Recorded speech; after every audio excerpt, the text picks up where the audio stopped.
సినిమాను ప్రేక్షకుల ముందుకు తీసుకురావడంలో కొన్ని ప్రత్యేకమైన నైపుణ్యాలు అవసరం. టాలీవుడ్లో దర్శకులలో ఈ నైపుణ్యాన్ని అత్యంత సమర్థంగా ఉపయోగించేవారిలో రాజమౌళి, అనిల్ రావిపూడి ముందు వరుసలో ఉంటారు. సినిమా తీయడమే కాదు, ప్రమోషన్స్ను హడావిడిగా చేయడం కాకుండా ప్రత్యేకతను జోడించడం వారి స్పెషాలిటీ. రాజమౌళి ప్రపంచ స్థాయిలో తన సినిమాలను ఎలా ప్రమోట్ చేస్తాడో ప్రత్యేకంగా చెప్పనవసరం లేదు. బాహుబలి, ఆర్ఆర్ఆర్ సినిమాలకు ప్రచారాలను సమర్థంగా నిర్వహించి పాన్ ఇండియా మాత్రమే కాకుండా పాన్ వరల్డ్ రీచ్ని సాధించారు. రాజమౌళి మార్కెటింగ్ టెక్నిక్స్ అంత తేలికైనవి కాదు. ఆయుధాలు, కాస్ట్యూమ్స్లను ఆన్లైన్లో అమ్మకానికి పెట్టడం ద్వారా పబ్లిసిటీని వేరే లెవెల్కి తీసుకెళ్లారు. అంతేకాకుండా యానిమేటెడ్ గేమ్స్ రూపొందించి యువతను ఆకర్షించారు. తక్కువ ఖర్చుతో ఎక్కువ ప్రాచుర్యం పొందడంలో రాజమౌళి నిపుణుడు.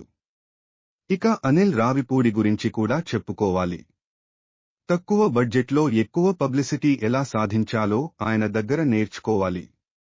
సంక్రాంతికి వస్తున్నాం సినిమాతో తన మార్కెట్ నైపుణ్యాన్ని మరోసారి నిరూపించుకున్నారు.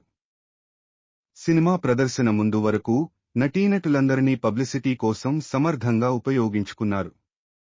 ప్రత్యేక స్కిట్లు, షార్ట్ వీడియోలు రూపొందించడం ద్వారా ప్రేక్షకుల దృష్టిని సినిమాపై నిలిపారు. ఇదే పద్ధతిని బాలీవుడ్లో కూడా రాజ్ కుమార్ హిరాణి, రోహిత్ శెట్టి, అయాన్ ముఖర్జీలు వాడతారు. వీరు సినిమా విడుదలకు ముందే సోషల్ మీడియాలో భారీ స్థాయిలో ప్రచారం చేస్తారు. వేదికలు ఎక్కడా వదలకుండా తమ సినిమాలకు ఉచిత పబ్లిసిటీ సాధిస్తారు. ఇక టాలీవుడ్లో రాజమౌళి, అనిల్ రావిపూడి ఇద్దరే అని చెప్పవచ్చు. తమ సినిమాలకు అద్భుతమైన ప్రమోషన్ చేయడంలో తీసుకురావడంలో ఏకైక మార్గదర్శకులుగా నిలుస్తున్నారు.